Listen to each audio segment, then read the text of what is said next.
हमारी कहानी शुरू होती है किमीतो से। एक बिल्कुल आम सा हाई स्कूल लड़का जो अपने स्कूल में चुपचाप अपनी ही दुनिया में मस्त रहता है। लेकिन एक दिन अचानक कुछ हट्टे कट्टे पहलवान टाइप लड़के उसे जबरदस्ती उठा लेते हैं और सीधा ले जाते हैं सैकिन एकेडमी के गेट पर। वहीं उसकी मुलाकात होती है मियुकी से, जिसे किमीतो की पर्सनल मेड बनाया गया है। वो बेचारी कंफ्यूज किमीतो को लेकर जाती है सीधे स्कूल के प्रिंसिपल से मिलवाने। यहीं पर किमीतो को पता चलता है कि सैकिन एकेडमी कोई आम स्कूल नहीं बल्कि एक एलीट ऑल गर्ल्स स्कूल है, जहाँ सिर्फ अमीर घरों की लड़कियां पढ़ती हैं। लेकिन समस्या ये है कि असल दुनिया से बिल्कुल कटे रहने की वजह से यहाँ की ज्यादातर लड़कियां ऑनलाइन गेम्स और हमारी वीडियोस की ऐसी आदी हो जाती हैं कि ग्रेजुएशन के बाद पूरी तरह एंटी सोशल बनकर घर में ही बंद होकर रहने लगती हैं। इसी परेशानी का हल निकालने के लिए स्कूल ने चुना है किमीतो को, एक ऐसा लड़का जो हर तरह से बिल्कुल साधारण है, ना ज्यादा स्मार्ट ना ज्यादा खास। उसका काम है इन एलीट लड़कियों को एक आम आदमी की जिंदगी से रूबरू कराना और उन्हें लड़कों के साथ थोड़ा कंफर्टेबल बनाना। क्योंकि सच ये है कि सैकिन एकेडमी की ज्यादातर लड़कियों ने जिंदगी में कभी किसी लड़के को देखा तक नहीं है। लेकिन तभी कहानी में आता है एक बड़ा ट्विस्ट। मियुकी और प्रिंसिपल गलती से ये मान लेते हैं कि किमीतो को हैंडसम मसल्स वाले मर्द पसंद है। लेकिन जैसे ही किमीतो साफ साफ कहता है कि उसे तो लड़कियां पसंद है, तो दोनों घबरा जाते हैं और बिना टाइम वेस्ट किए ये फैसला कर लेते हैं कि लड़कियों की सेफ्टी के लिए किमीतो की मर्दानगी काटनी पड़ेगी। ये सुनते ही किमीतो के तो होश हो जाते हैं। वो तुरंत चिल्लाकर कहता है कि उसे तो हैंडसम और मसल्स वाले मर्द बेहद पसंद है। किसी तरह उसको कटाना कटने का खतरा टलता है और किमीतो को उसकी क्लासरूम में भेज दिया जाता है। क्लास में घुसते ही चारों तरफ खूबसूरत लड़कियां देखकर किमीतो और भी नर्वस हो जाता है। इन्हीं में से एक है रेको, जो पढ़ाई, आर्ट,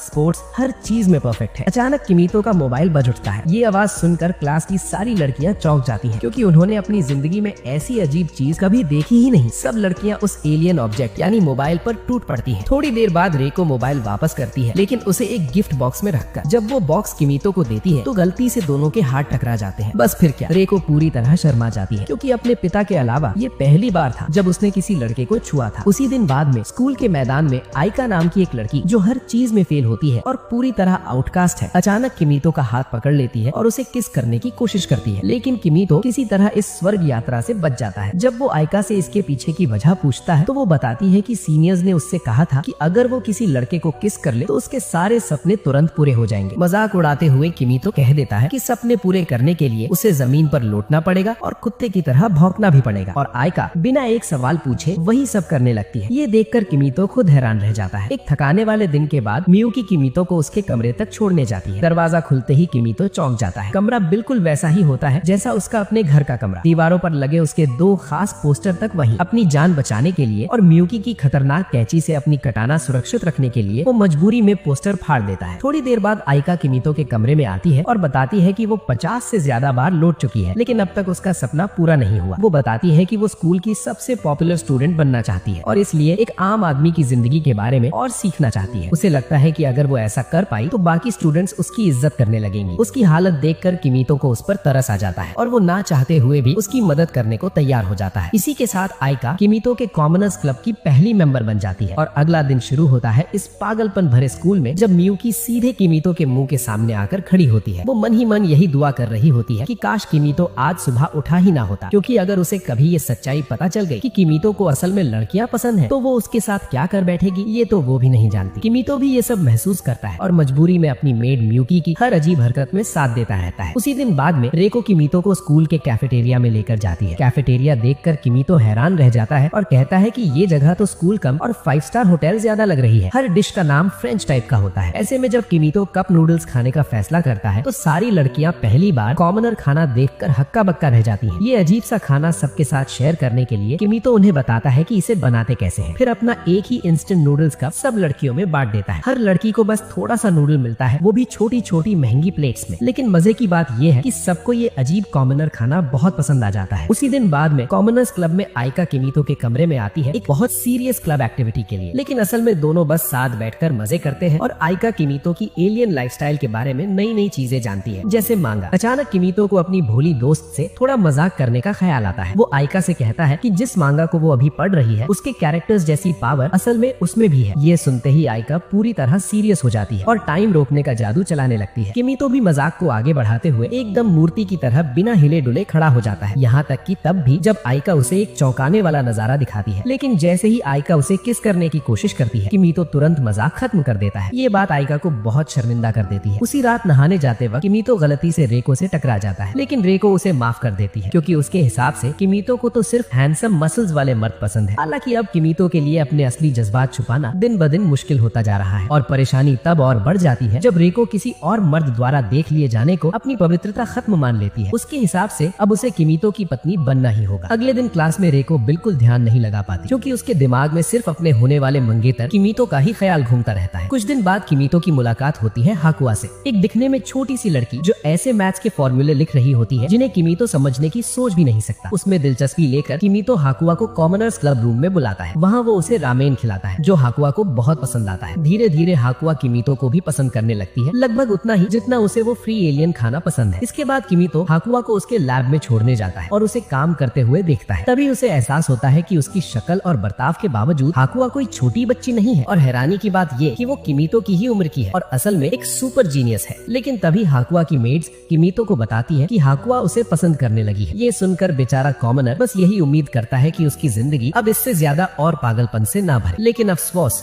जिंदगी और ज्यादा झंड हो जाती है। जल्द ही किमीतो की टक्कर होती है कैरन से, एक गुस्सैल लड़की जो तलवार चलाने में काफी माहिर है। मैनेजर बुलाने की जगह कैरन सीधे किमीतो पर हमला कर देती है। वो इतनी ताकत से तलवार चलाती है कि आसपास खड़े सब लोगों के कपड़े चिथड़ों में बदल जाते हैं और किमीतो भी इससे नहीं बचता। हालांकि लड़ाई के दौरान किमीतो गलती से अपनी मर्दानगी दिखा बैठता है और उसी के दम पर कैरन को हरा देता है। हार कर और शर्मिंदा होकर कैरन ऐलान करती है कि वो आज से किमीतो की नौकरानी बनकर रहेगी, लेकिन सिर्फ तब तक जब तक वो इतनी ताकतवर ना बन जाए कि उसे लड़ाई में मार सके। इतनी हेक्टिक दोपहर के बाद किमीतो पहले से भी ज्यादा थक चुका होता है। इस एलीट स्कूल के स्टूडेंट्स की हरकतें उसकी जान निकाल रही होती है और तभी वो खुद को अपने कमरे में दो नई लड़कियों के साथ पाता है। दोनों ही खुद को कॉमनर्स क्लब की नई मेंबर घोषित कर देती है। नाम के हिसाब से चाहे कैरन जितनी गुस्सैल और चिड़चिड़ी लगती हो, लेकिन उसका एक सॉफ्ट साइड भी है। वो जल्दी ही छोटी सी हाकुआ को बहुत पसंद करने लगती है और उसके साथ काफी जेंटल हो जाती है। थोड़ी देर बाद एक वेटर आकर एक बॉक्स रख जाता है जिसमें ढेर सारे मोबाइल फोन होते हैं। ये वही फोन है जिन्हें आयका पॉपुलर बनने के लिए इस्तेमाल करने वाली होती है। आयका तुरंत सेल्फी लेने की कोशिश करती है, लेकिन फोटो देखने के बाद वो खुद की ही तारीफ करने लगती है और बोलती है कि वो काफी क्यूट लग रही है। दिन के आखिर में चारों मिलकर अपनी नई दोस्ती को यादगार बनाने के लिए एक ग्रुप सेल्फी लेते हैं और यहीं से कैरन इस अजीब सी एलियन मशीन यानी सेल्फी कैमरे की दीवानी हो जाती है। कुछ समय बाद रेको किमीतो को एक टी पार्टी के लिए बुलाती है। उसका कहना होता है कि वो बस आराम से उससे बातें करना चाहती है, लेकिन किमीतो उसका ऑफर मना कर देता है क्योंकि उसने पहले ही आयका के साथ प्लान बना रखा होता है। इधर रेको अपनी दोस्तों के साथ टी पार्टी में होती है। बाकी लड़कियां तो मजे कर रही होती हैं, लेकिन रेको का मन किमीतो की नाइंसाफी से अब भी परेशान रहता है। इसी चिड़चिड़ेपन में वो अनजाने में अपनी भड़ास दोस्तों पर निकाल देती है। उस रात रेको को अपने बर्ताव पर बहुत पछतावा होता है। वो सोचती है कि वो आयका की तरह किमीतो के करीब क्यों नहीं आ पा रही। अगले दिन स्कूल में हाकुआ क्लास के सभी स्टूडेंट्स को फ्री में मोबाइल फोन बांटती है ताकि सब एक दूसरे से आसानी से बात कर सकें और आयका का असली दोस्त बनाने का सपना थोड़ा और करीब आ सके। क्लास में आयका को रेको और उसकी दोस्तों के बीच अजीब सा माहौल महसूस होता है। वो रेको की मदद करने के लिए उसे पार्टी रखने की सलाह देती है, लेकिन आयका का एंटी सोशल नेचर रेको को बदतमीजी लगता है और देखते ही देखते दोनों के बीच बहस और लड़ाई शुरू हो जाती है। इसी गर्मा गर्म माहौल में रेको को कॉमनर्स क्लब के बारे में पता चलता है। अपना सपना कि एक दिन किमीतो से शादी करनी है, उसको पूरा करने के लिए वो जिद करती है कि उसे भी क्लब की मेंबर बनाया जाए। आयका को ये बिल्कुल पसंद नहीं आता, लेकिन उसकी नाराजगी के बावजूद रेको आखिरकार कॉमनर्स क्लब की ऑफिशियल मेंबर बन ही जाती है। क्लब की एक्टिविटीज चल ही रही होती हैं कि तभी मियुकी किमीतो के कमरे में आ जाती है। एक साथ इतनी सारी लड़कियों को देखकर वो बिल्कुल खुश नहीं होती और एक बार फिर अपनी बड़ी सी कैंची निकालकर किमीतो की मर्दानगी काटने की धमकी दे डालती है। बेचारा किमीतो फिर से शर्मिंदगी के साथ ये नाटक करता है कि उसे मसल्स वाले हैंडसम मर्द पसंद है, लेकिन अब क्लब की लड़कियों को उस पर शक होने लगता है। वो उसके असल बात पूछने के लिए उस पर सवाल उठाने लगती है। अगले दिन किमीतो की नींद खुलती है और वो हैरान रह जाता है जब उसे अपने पास हाकुआ लेटी हुई मिलती है। तभी हाकुआ के पेट से भूख की आवाज आती है। किमीतो उसे नाश्ते में कॉमनर खाना बनाने का ऑफर देता है और आलू के केक बनाने का फैसला करता है। हाकुआ जो भी बने खाने के लिए तैयार हो जाती है, लेकिन साथ में खाना बनाते वक्त हाकुआ फिर से अपने कपड़े उतार देती है और दीवार पर नोट्स लिखने लगती है। ये देखकर किमीतो काफी परेशान हो जाता है। आखिर में खाना बनाने में हाकुआ ज्यादा मदद तो नहीं करती, लेकिन आलू के केक जैसे तैसे करके बन जाते हैं और हाकुआ उन्हें बड़े मजे से खाती है। खाने के बाद किमीतो हाकुआ को उसकी लैब में छोड़ने जाता है। वहाँ उसे एक बड़ा झटका लगता है जब वो अपने जैसा दिखने वाला एक प्लशी टॉय टॉय देखता है। शर्म से लाल हुई हाकुआ तुरंत किमीटो को कमरे से बाहर धक्का दे देती है। इधर बाकी लड़कियां हाकुआ और किमीटो की नजदीकियों से जलने लगती हैं। वो कोशिश करती हैं कि हाकुआ ज्यादा उनके साथ रहे और किमीटो से दूर हो जाए, लेकिन हाकुआ इनकी किसी भी कोशिश में जरा भी दिलचस्पी नहीं दिखाती। आखिरकार लड़कियों को हार माननी ही पड़ती है। कुछ समय बाद साकेन एकेडमी स्टूडेंट्स के लिए एक खास ट्रिप प्लान करती है। इस ट्रिप का मकसद होता है लड़कियों को सुरक्षित तरीके से नॉर्मल लाइफ का अनुभव कराना। इसके लिए एक अलग जमीन बनाई जाती है जहाँ नॉर्मल दुकानें, सड़कें और आम जापान जैसी लाइफ होती है, ताकि स्टूडेंट्स असली दुनिया की अहमियत समझ सके और सड़क पार करना या नॉर्मल रेस्टोरेंट में खाना ऑर्डर करना जैसी छोटी छोटी चीजें सीख सके। लेकिन घूमते घूमते किमीटो को जल्दी ही एहसास हो जाता है कि ये जगह असली जापान जैसी बिल्कुल नहीं है जिसे वो जानता है। कई छोटी छोटी कमियां उसे साफ दिखती हैं, लेकिन वो जानबूझकर इन सबको नजरअंदाज कर देता है। इसके बजाय वो लड़कियों को हौसला देता है कि वो खुद से अपना खाना ऑर्डर करके देखें। वो तो आयका को एक एक लाइन तक समझा देता है कि उसे क्या बोलना है, ताकि वो क्लासमेट्स के सामने थोड़ी तारीफ बटोर सके। लेकिन जैसा सोचा गया था वैसा होता ही नहीं। ऑर्डर करते वक्त आयका घबरा जाती है और पैनिक करने लगती है। फिर भी आखिरकार आयका और रेको दोनों ही खुद से खाना ऑर्डर कर पाती है। ये देखकर क्लास की बाकी लड़कियां काफी इम्प्रेस हो जाती है और सब उसको फॉलो करने का फैसला करती है। जैसे जैसे स्कूल ट्रिप आगे बढ़ती है, क्लास और भी जगहों पर जाती है मजे करने के लिए, जैसे कि एक आर्केड। वहाँ रेको सबको चौंकाते हुए क्रेन गेम से एक डॉल जीत लेती है। ये छोटी सी जीत उसे अंदर से बहुत खुश कर देती है। इधर अब आयका का टाइम आता है चमकने का। वो बाकी स्टूडेंट्स को आर्केड के अलग अलग गेम्स खेलना सिखाती है। वो सब जो उसने किमीटो के कमरे में बैठकर मैंगा पढ़ते हुए सीखे थे। उसकी जानकारी और परफॉर्मेंस